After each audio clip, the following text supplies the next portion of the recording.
جیسا کہ آپ سبھی جانتے ہیں، جب سے گورنمنٹ آف انڈیا نے 5 اگست 2019 کو ایرسٹوائل جموں کشمیر کے ری آرگنائزیشن کی بل پیش کی اور اس کے بعد پارلیمنٹ کے دونوں ایوانوں سے 5 اور 6 تاریخ کو اور 9 تاریخ کو پریزیڈنشل آرڈر کے ذریعے ریاست جموں کشمیر کو 2 حصوں میں تقسیم کر کے ریاست کی وجود کو ختم کیا اور اسے 2 یوٹی میں بدل دی۔ اس بات کو لے کر کہ ہم ریاست جموں کشمیر اور لداخ کے عوام کو ترقی، روزگار، زندگی کے تمام تر وسائل اور ڈیولپمنٹ سے مالا مال کریں گے، لیکن پچھلے ری آرگنائزیشن اس ایکٹ کے بعد 1 سال گزر چکی ہے۔ جو کچھ بھی وعدہ کیا گیا، نہ صرف وہ وعدے پورے ہوئے بلکہ جو کچھ بھی آج تک 70 سالوں میں ہمیں ملا تھا، ان سارے حقائق سے، ان سارے حقوق سے محروم ہو گئے، ایک کے بعد ایک۔ کرگل کے عوام کے، لیہ کے عوام کے، لداخ ڈویژن کے عوام کے، جموں ڈویژن، کشمیر ڈویژن کے حقوق سلب کیے گئے۔ بالخصوص آپ جانتے ہیں کرگل کے ساتھ کیا کچھ ہوا۔ ہمارے پاس ڈویژن تھا، وہ بھی ختم ہوا۔ ہمارے پاس کونسل تھی جو 2018 امینڈمنٹ کے بعد بہت ہی پاورفل تھی، جس کے پاس فائنینشیل، جس کے پاس ایڈمنسٹریٹو، جس کے پاس لینڈ الاٹمنٹ، ریکروٹمنٹ کی پاور تھی۔ اب پچھلے 1 سال سے آپ کا وہ council financial, administrative, land power, recruitment ساری چیزوں سے محروم ہو چکی ہے، اور یہ کونسل ایک ایسے سٹیج پہ پہنچ چکی ہے جس کا اپنا وجود اور اپنی حقیقت تقریباً ختم ہونے والی ہے۔ جتنے بھی ڈائریکٹریٹ آفس تھے وہ سب ایک کے بعد ایک اٹھا لیے گئے۔ روزگار کے نام پہ کنٹریکٹ، اور وہ بھی سب لٹ کر کے کنٹریکٹروں کو دینے کے بجائے آپ کے جوانوں کو، پڑھے لکھے جوانوں کے لیے سارے روزگار کے وسائل چھین لیے گئے۔ فائنینشیل پاورز دینے کے بجائے سب کچھ چھین لیا گیا، اور آج آپ کا یہ پورا خطہ، آپ کا یہ یوٹی ایک لا لیس، رول لیس ایک یوٹی بنا ہوا ہے۔ اس لیے کرگل میں موجود جتنے بھی سیاسی پارٹیاں تھیں، ان سارے سیاسی پارٹیوں کے آج ایک میٹنگ بلا لی تھی، جس میں انڈین نیشنل کانگریس، جس میں نیشنل کانفرنس اور بی جے پی کے بزرگوں کو بلا لی تھی۔ بدقسمتی سے بی جے پی کے لیڈرشپ اور ان کے جو زعامات ہیں آج کی میٹنگ میں نہیں آئے، تو وہ کس لیے نہیں آئے وہ خود بہتر طریقے سے آپ کو بتا سکتے ہیں۔ لیکن کانگریس اور کانفرنس نے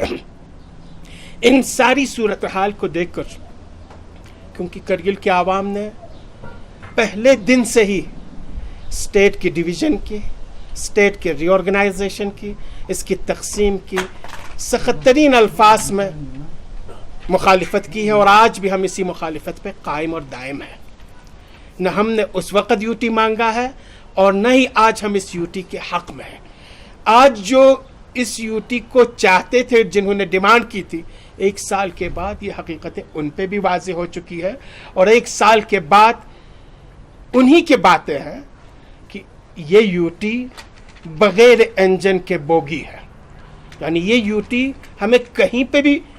نہیں لینے والی ہے، کہیں پہ بھی پہنچنے والی نہیں ہے۔ زندگی کے مسائل میں ہمارے اس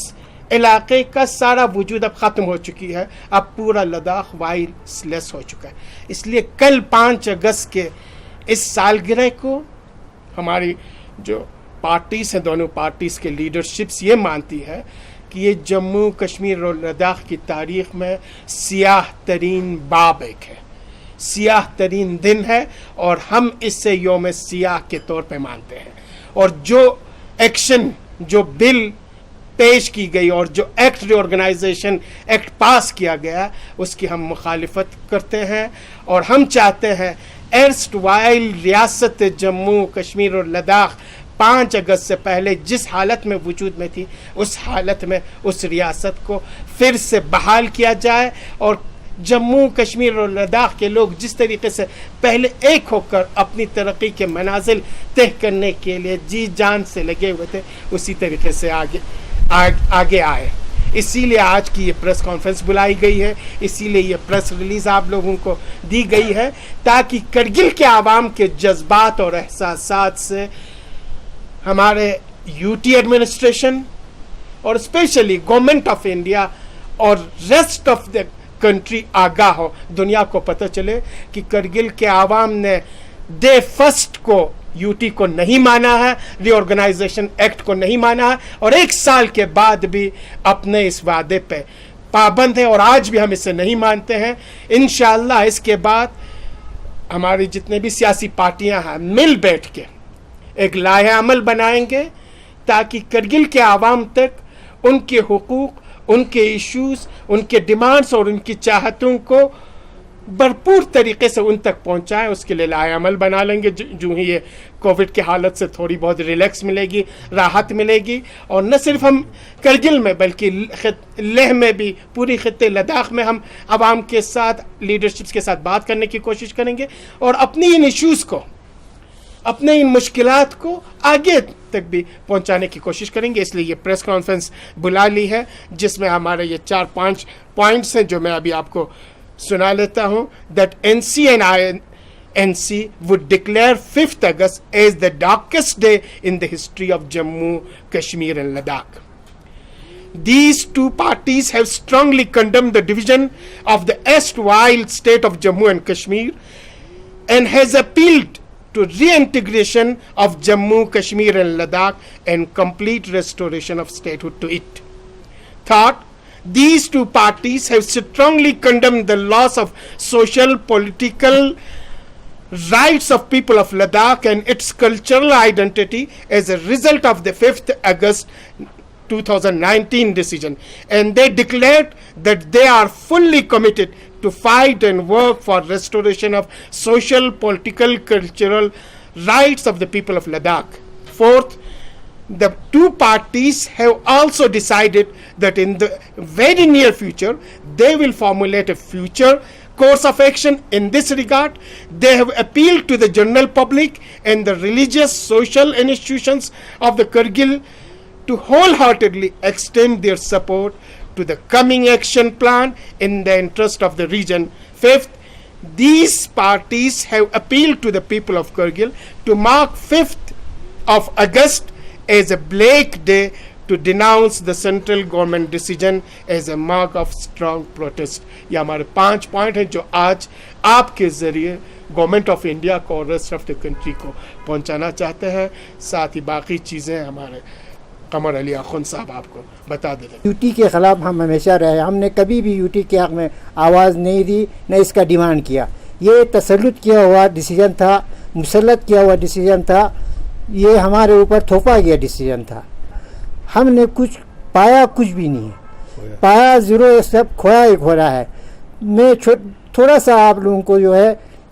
یعنی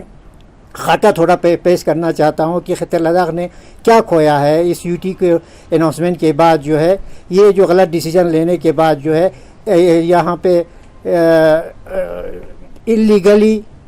انکانسٹیٹیوشنلی، ان ڈیموکریٹکلی جو ڈیسیجن تھوپا گیا ہے، اس ڈیسیجن کے بعد جو ہے ہم لوگوں نے پہلے تو ہمارے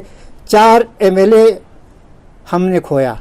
2 ہمارے یہاں سے MLA ہوتے تھے، 2 ہمارے لے سے MLA ہوتے تھے. ایک MLC یہاں سے ہوتا تھا، ایک MLC کرگل سے ہوتا تھا، لے سے ہوتے تھے. 6 نمائندے ہمارے ریپریزنٹیٹیو کے طور پہ کام کرتے تھے، لوگوں کی نمائندگی کرتے تھے. اس کے علاوہ ایک کیبنٹ منسٹر لے سے ہوتا تھا، ایک کیبنٹ منسٹر کرگل سے ہوتا تھا. تو یہ تو ٹوٹل یہ جو ہے ہماری نمائندگی جو ہے اس ڈیسیجن کے بعد ختم کیا گیا. اس کے بعد جو ہے ہمارے اسٹوڈنٹ فرٹرنیٹی کے لیے جو ہے ریزرویشنز ہوتے تھے. میڈیکل کالج میں آپ کے ریزرویشنز ہوتے تھے, آپ کے پروفیشنل کالج جتنے بھی ہیں اس میں ریزرویشن ہوتے تھے, یونیورسٹیز میں آپ کے ریزرویشنز ہوتے تھے, آپ کے بی ایڈ کالج میں ریزرویشنز ہوتے تھے, اور آپ کے بینک جن کے بینک میں جو ہے آپ کے کتنے لڑکے یہاں پہ مطلب سلیکٹ ہو کے آتے تھے, کتنے آج اچھے اچھے پوسٹ پہ جو ہے تعینات ہے. اس کے علاوہ کیس میں جو ہے ہمارے جو اسٹوڈنٹ فرٹرنیٹی کے لوگ تھے کتنے کیس میں سلیکٹ ہو کے کے پی ایس میں سلیکٹ ہو کے آتے تھے لیو اور کرگل کے, وہ تو ٹوٹلی ہمارے لیے دروازہ جو ہے بند ہو گیا. اس کے علاوہ جو ہے ہم لوگوں نے یہاں پہ جو کرگل کی اگر بات کریں تو کرگل آج 0 پر ہے. جو بھی ابھی پہلے جو جتنے بھی پروجیکٹس پہلے شروع کیا گیا ہے وہ بھی مطلب یہاں پہ کافی مطلب پروجیکٹس جو ہے بند ہو گیا ہے. جو ہے ہم لوگوں سے اپیل کریں گے, مذہبی اداروں سے اپیل کریں گے, سوشل ورکر سے اپیل کریں گے, اور ہمارے اسٹوڈنٹ فرٹرنیٹی سے اپیل کریں گے, عوام سے اپیل کریں گے کہ یہ جو ہے آپ ہمارا جو جذبات سے کھیلا گیا ہے, ہمیں جو ڈیسیجن جو ہے یہاں پہ تھوپا گیا ہے, ہمارے حقوق پر ڈاکہ ڈالا گیا ہے, اس میں جو ہے بھرپور جو ہے آپ آج جو ہے بلیک ڈے منائیں, اور اس میں جو ہے آپ جو بھی آپ کے احساسات جو بھی آپ کے جذبات ہے اس کا بھرپور آپ باہر لا کر جو ہے یہ احساسات جذبات کا جو ہے قومی جذبات و احساسات ہے اس کو بلیک ڈے کے طور پہ منا کے جو ہے آپ کے عوام پہ جو ہے عوام کی ترجمانی کریں, عوام کے احساسات کا خیال رکھیں. اسی لیے آپ لوگوں کو تکلیف دے دیا تھا, آپ لوگ تشریف لائے, آپ لوگوں کو بہت بہت مشکور.